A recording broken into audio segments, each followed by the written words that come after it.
Assalamualaikum warahmatullahi wabarakatuh.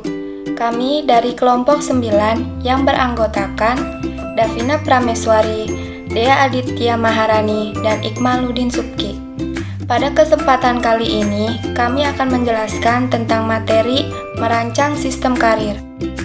Masuk pada slide pertama, yaitu ada pembahasan.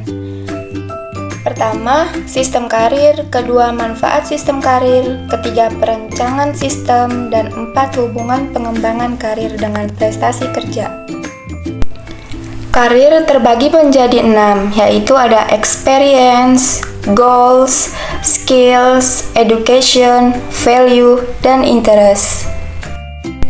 Sistem karir, salah satu unsur penting dalam manajemen SDM adalah perencanaan karir karyawan. Perencanaan karir karyawan adalah suatu proses yang bertujuan agar karir tenaga kerja dapat dikembangkan sesuai dengan bakat dan kemampuannya sehingga bisa berfungsi dengan baik dan optimal bagi perusahaan. Dikaitkan dengan permasalahan yang telah dijelaskan, perumusan sistem karir dapat membawa beberapa manfaat berikut. Pertama, semua karyawan dapat memperoleh kesempatan yang sama dan memadai untuk mengembangkan keterampilannya, mempelajari hal-hal yang baru, dan juga memperluas wawasannya, sesuai dengan kemampuan masing-masing. Kedua, seluruh karyawan dapat dikembangkan menurut jalur yang tepat sesuai minat dan karakteristiknya, sehingga karyawan dapat ditempatkan pada posisi yang sesuai dengan minat dan karakteristiknya tersebut. Hal ini dapat menumbuhkan rasa puas dan rasa aman, menciptakan iklim kerja yang sehat sehingga menurunkan turnover dan memperbaiki prestasi kerja karyawan.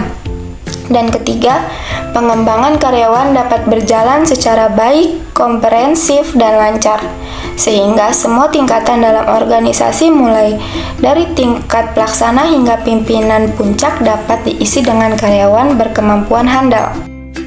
Manfaat sistem karir. Bagi karyawan maupun perusahaan, sistem karir dapat memberikan manfaat sebagai berikut.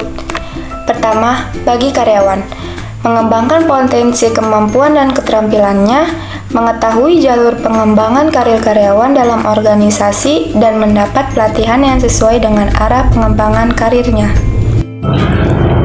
2. Bagi perusahaan, pertama, mengendalikan tingkat keluar masuk turnover rate.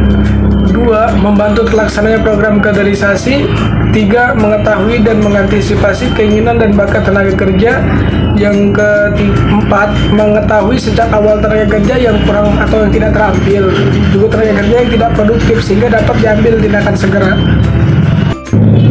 Di dalam manajemen karir, di situ ada pengertian, tujuan, dan tahapan. Di antaranya ada perencanaan karir, pengembangan karir yang di dalam berisi pengertian, manfaat, diklat, dan non-diklat. Perencanaan sistem karir. Proses perancangan sistem karir diawali dengan perancangan jalur karir path, kemudian dilanjutkan dengan perancangan program kaderisasi. Program perancangan karir dapat dijelaskan berikut ini. Pertama, perancangan jalur karir. Jalur karir adalah jalur yang menghubungkan satu posisi dan posisi yang lain secara visual. Jalur karir menunjukkan keterkaitan antara suatu jabatan dengan jabatan lainnya. Proses yang paling rumit ini juga adalah proses yang menentukan posisi yang serupa dan mencari posisi-posisi yang memiliki kemiripan atau kesesuaian dan juga keterkaitan, sehingga sampai terbentuk jalur karir di suatu perusahaan pada dasarnya diterapkan berdasarkan hubungan logis antara jabatan-jabatan yang ada.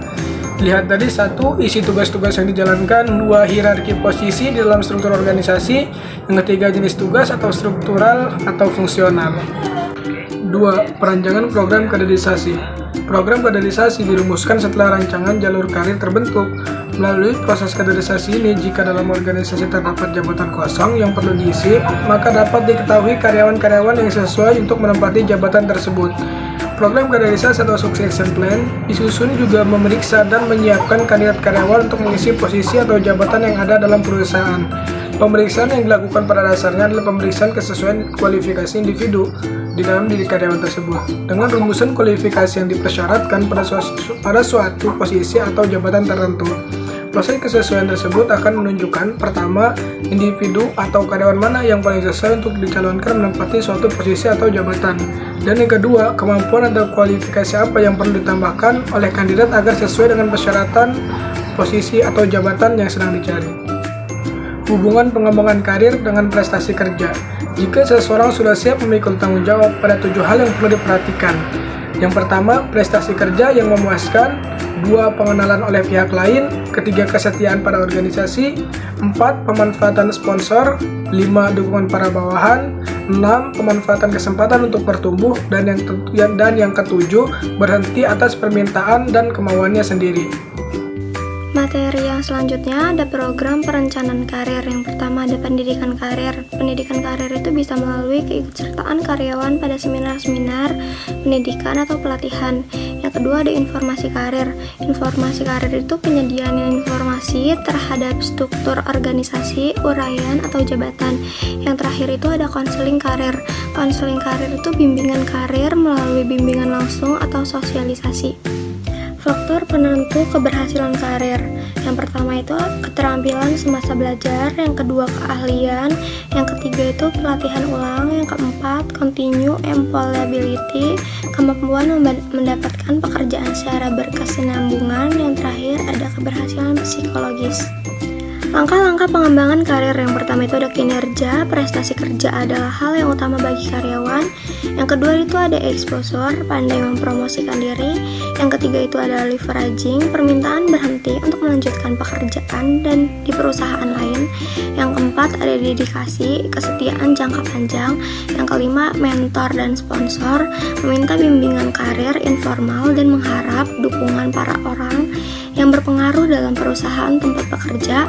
Dan yang terakhir ada edukasi, pendidikan latihan, kursus tambahan yang bertujuan menambah keahlian dan keterampilan karyawan. Dan yang terakhir di sini ada kesimpulan. Yang pertama itu kesimpulannya salah satu unsur penting dalam manajemen sumber daya manusia adalah perencanaan karir karyawan.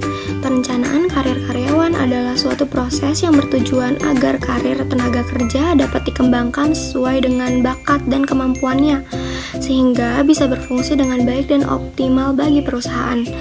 Proses perencanaan karir diawali dengan perancangan jalur karir, kemudian dilanjutkan dengan perencanaan program kaderisasi. Jalur karir adalah jalur yang menghubungkan suatu posisi dengan posisi yang lain. Secara visual, jalur karir menunjukkan keetikaan antara suatu hubungan dengan jabatan yang lainnya. Cukup sekian presentasi dari kami, kurang lebihnya mohon maaf. Wassalamualaikum warahmatullahi wabarakatuh.